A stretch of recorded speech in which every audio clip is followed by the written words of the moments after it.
আমি সজীব ওয়াজেদ জয় বলছি। আপনারা জানেন এই গত কয়েক সপ্তাহ ধরে আমাদের বাংলাদেশের যে গন্ডগোল সংকট চলছে, এই যে ছাত্রদের কোটা বিরোধী আন্দোলন, কোটার বিরুদ্ধে আমরাও ছিলাম। শুরু থেকেই আমাদের সরকার কোটা সরিয়ে দিয়েছে, আমাদের সরকার তাদের সম্পূর্ণ দাবি মেনে নিয়েছে। এটা আদালতের একটা রায় ছিল, এটা আমাদের সরকারের করা ছিল না। তাও আমরা অ্যাপিল করে দ্রুত এই কোটা তুলে দেই। তাতেও আন্দোলনকারীরা সন্তুষ্ট না। আমরা তাদেরকে আলোচনায় ডেকেছি, আমরা একটা জুডিশিয়াল কমিশন করেছি যে সংঘর্ষে যে হত্যাকাণ্ড হয়েছে সেটার বিচারের জন্য। অনেক পুলিশ অফিসার যারা অতিরিক্ত ফোর্স ইউজ করেছে তাদেরকে আমরা সাসপেন্ড করেছি। তাতেও এই আন্দোলনকারীরা সন্তুষ্ট নয়। আমরা যতই ছাড় দেন, প্রধানমন্ত্রী নিজেই তাদেরকে ডেকেছেন যে আসেন আমরা আলোচনায় বসি, তাতেও তারা সন্তুষ্ট না। আমরা যতই ছাড় দিতে থাকি, যতই তাদের দাবি মেনে নিতে থাকি, তারা কিছুতেই সন্তুষ্ট না, তারা খালি দাবি বাড়িয়ে যাচ্ছে। এখন দাবি হচ্ছে যে সরকারের পতন। তবে সরকারের পতন হওয়ার পর কি হবে, কি হবে এটা কেউ ভেবেছে? আমরা বাংলাদেশে গণতন্ত্র রক্ষা করে রাখতে চাই। সরকার পতন করে নতুন সরকার আসার সাংবিধানিক অনুযায়ী শুধুমাত্র একটি উপায় আছে, সেটা হচ্ছে নির্বাচন। আমাদের সুপ্রিম কোর্ট রায় দিয়েছে যে কোনো অনির্বাচিত সরকার 1 মিনিটের জন্য ক্ষমতা নিতে পারবে না। তো তাদের এই নির্বাচনের দাবিও যদি আমরা মেনে নিই, তো তারা তো এই পর্যন্ত কোন দাবি, আমরা যত দাবিতেই রাজি হয়েছি তারা তাদের দাবি বেরিয়ে যাচ্ছে। তার মানে কি, আমরা যদি এখন এই নির্বাচন সরকার পতনের দাবিও মেনে নেই, তারা তখন দাবি করবে যে না, এই সরকারের আন্ডারে এই নির্বাচন আমরা মানব না। তখন কি হবে এটা কি ভেবেছে?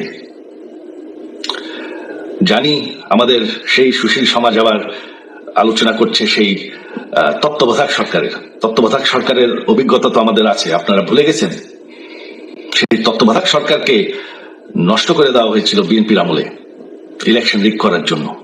তারপর যখন আরেক তত্ত্বাবধায়ক সরকার আসলো, দেশের কি অবস্থা হয়েছিল।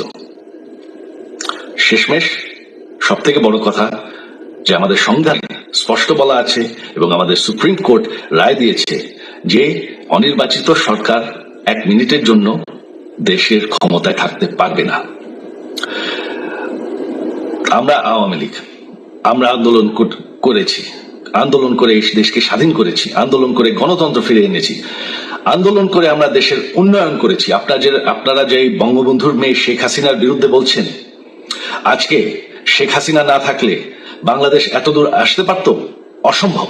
কেউ কল্পনা করতে পারে নাই যে বাংলাদেশ এরকম উন্নতি করবে, এরকম উন্নয়ন হবে।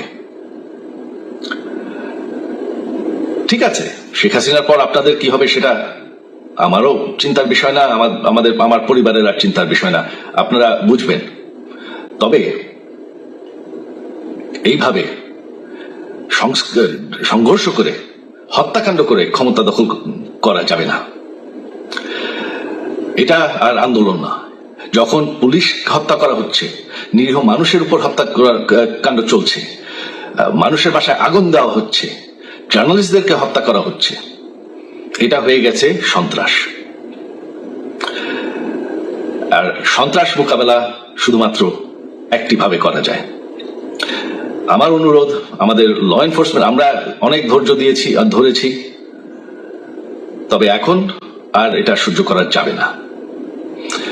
ল এনফোর্সমেন্ট এজেন্সি, বিজিবি এবং কি আমাদের মিলিটারির প্রতি আমার আহ্বান যে আপনাদের দায়িত্ব হচ্ছে আমাদের দেশের মানুষকে নিরাপদ রাখা এবং আমাদের দেশকে নিরাপদ রাখা, আমাদের দেশের সংবিধানকে নিরাপদ রাখা, সংবিধানকে রক্ষা করা। তার মানে 1 মিনিটের জন্য কোনো অনির্বাচিত সরকার আমাদের ক্ষমতায় আসতে দিবেন না। এটা হচ্ছে আপনাদের দায়িত্ব। কারণ সেইটা হলে আমরা আবার পাকিস্তানের মতন হয়ে যাব। আমাদের যে 15 বছরের উন্নয়ন সব শেষ হয়ে যাবে। বাংলাদেশ এর থেকে আর কোনোদিন ফিরে আসবে না।